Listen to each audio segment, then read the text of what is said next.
Dando continuidade ao nosso projeto Livros que Li, hoje eu quero falar sobre dois livros conjuntamente. É que esses dois livros se complementam. O primeiro livro, esse aqui, História del Saber. Eu comprei esse livro na Livraria Cultura em 2007. Em 2012, saiu, 5 anos depois, portanto, saiu essa tradução em português.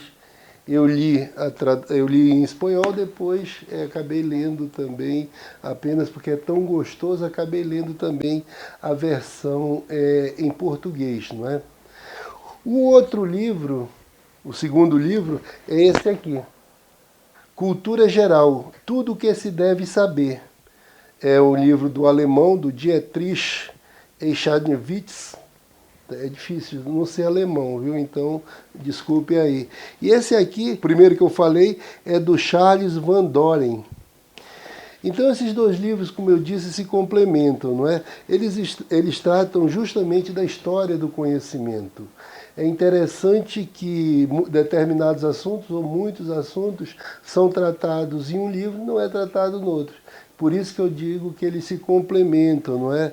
E às vezes, mesmo quando um assunto é tratado por um desses autores, o outro dá uma outra visão, expõe de uma determinada outra forma que também leva a ser interessante a leitura. Por esses livros, por exemplo, eu fiquei sabendo que o São Tomás de Aquino era tão gordo, que ele não conseguia chegar, quando ele ia fazer as refeições, ele não conseguia chegar ao prato, não é?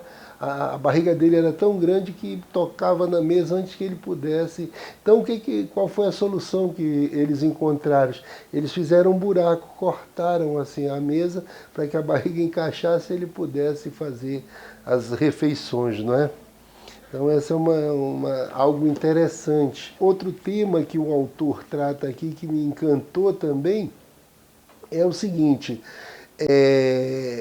a velocidade. No início do século passado, do século XIX, um homem caminhava em torno, salvo engano, de 80 quilômetros por dia. Qual era o meio de transporte dele? Caminhar.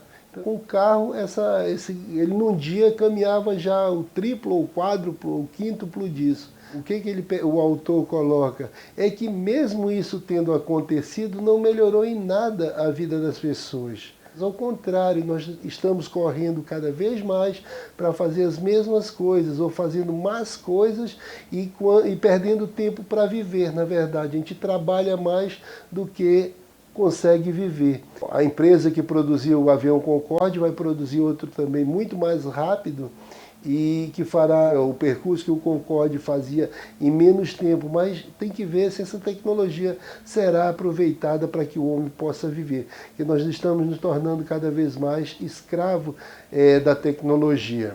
Outra informação interessante, assim, simples, aparentemente, nós temos o livro do Homero chamado Ilíada, e eu não sabia por que chamava Ilíada a obra. A obra chama Ilíada porque o nome da Grécia era Ilion, daí vem Ilíada. Então, qualquer página, por exemplo, que a gente folheie de qualquer dessas duas obras, você vai encontrar informações preciosas para você que é estudante, você que não é estudante, que só é um curioso também, vai encontrar coisas que te saciarão o espírito, né? A leitura, a vontade de ler, a vontade de entender. Eu abri aqui numa página que eu achei interessante, que hoje o autor diz que nós não temos mais paz no mundo. Na verdade, a gente vive um equilíbrio no terror.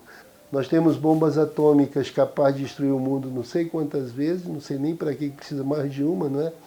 Então, quando essa teoria surgiu, naquela época o mundo era dividido entre Estados Unidos e União Soviética, mas que hoje continua, as bombas não foram destruídas, estão aí. Então a gente não tem paz, a gente tem um equilíbrio do terror.